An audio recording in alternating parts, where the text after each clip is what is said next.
আদর্শ সমাজ বিনির্মাণে আলেমদের ভূমিকা। এদেশে সবসময়ই গুণীজনদের অবহেলা করা হয়। এর মাঝে আলেমদের প্রতি সমাজ ও রাষ্ট্রের অবহেলা সবচেয়ে বেশি। অথচ আদর্শ সমাজ বিনির্মাণে তাদের অবদান অনস্বীকার্য। শৈশব থেকে শুরু করে বৃদ্ধ পর্যন্ত প্রতিটি মানুষের জন্যই আলেমদের নানামুখী কর্মসূচি আছে। আলেমরা কোমলমতি শিশুদের জন্য প্রভাতী মক্তবের ব্যবস্থা রেখেছেন, যেখান থেকে তারা দ্বীন ও নৈতিকতার পাঠ নিয়ে বড় হয়। এভাবে যুগ যুগ ধরে চলে আসা মক্তবের মাধ্যমে এদেশের আলেমরা জাতির মানুষ গঠনে বিরাট ভূমিকা রেখে চলেছেন।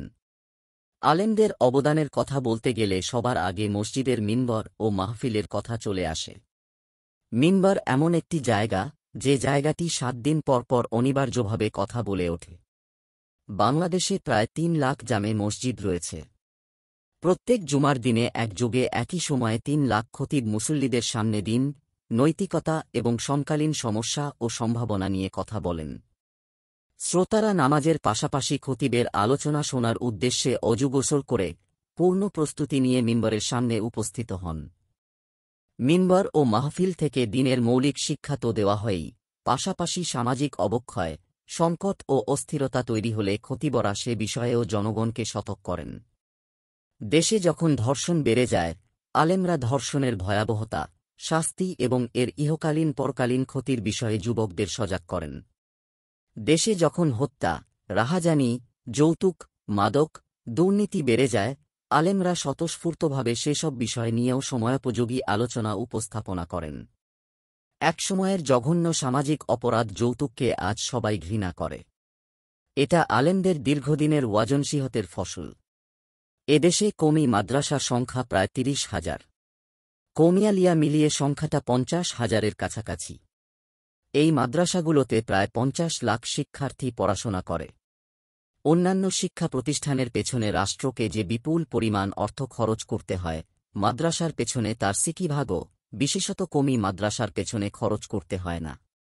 বরং আলেমরা সুউদ্যোগে জনগণের কাছ থেকে অর্থ সংগ্রহ করে মাদ্রাসার খরচ চালাতেন।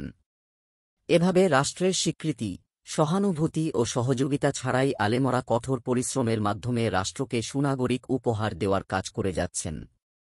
আবার মাদ্রাসার শিক্ষার্থীদের অভ্যন্তর অপরাধ প্রবণতা নেই বললেই চলে।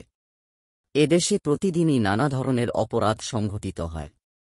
কিন্তু মাদ্রাসার কোনো শিক্ষার্থী খুন বা ধর্ষণ করেছে, মাদকাসক্ত হয়েছে, চোরা কারবারে জড়িয়েছে, এমন সংবাদ তেমন একটা চোখে পড়ে না।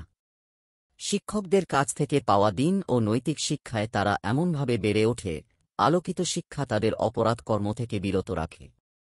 আবার প্রায় সব কওমি মাদ্রাসায় লিল্লাহ বোর্ডিং সিস্টেম চালু রয়েছে, যেখানে কয়েক লাখ এতিম শিশু কিশোর বিনামূল্যে থাকা খাওয়া ও পড়াশোনার সুযোগ পাচ্ছে।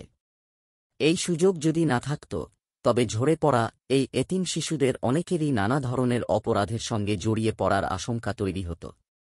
তার মানে মাদ্রাসায় সাধারণ শিক্ষার্থীরা তো সুনাগরিক হিসেবে বেড়ে উঠছেই, পাশাপাশি এতিম অসহায় শিশু কিশোর, যাদের ভবিষ্যৎ ছিল অনিশ্চিত, তাদেরও সুনাগরিক হিসেবে গড়ে তোলার দায়িত্ব নিয়েছেন আলেমরা। মাদ্রাসার শিক্ষার্থীরা এতটাই শান্ত ও সুশৃঙ্খল, কয়েক হাজার শিক্ষার্থী এক ক্যাম্পাসে পড়াশোনা ও রাতযাপন করলেও তাদের মাঝে কখনও সংঘাত সংঘর্ষ ও আহত নিহত হওয়ার ঘটনা ঘটে না। থানায় প্রতিদিনই বহু মানুষের নামে মামলা হয়, কিন্তু তাদের মাঝে আলেমদের নাম পাওয়া যায় না বললেই চলে। অর্থাৎ আলেমরা নিজে সৎ থেকে শিক্ষার্থীদের সৎ নাগরিক হিসেবে গড়ে তুলে রাষ্ট্রের আইন শৃঙ্খলা স্থিতিশীল রাখতে গুরুত্বপূর্ণ ভূমিকা পালন করছেন।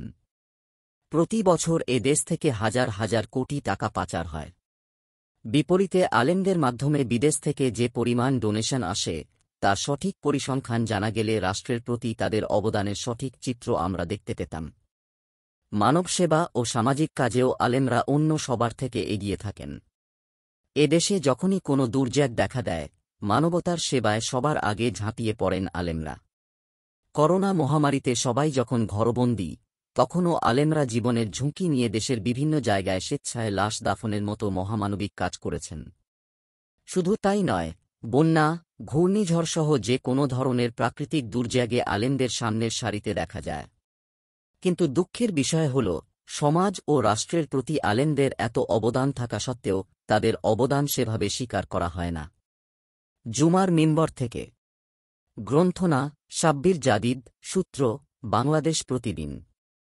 দিন প্রচারের উদ্দেশ্যে ভিডিওটি শেয়ার করুন। লাইক, কমেন্ট, ফলো এবং চ্যানেলটি সাবস্ক্রাইব করে পাশে থাকবেন। মহান আল্লাহ আপনাকে উত্তম যা দান করুক। আমিন।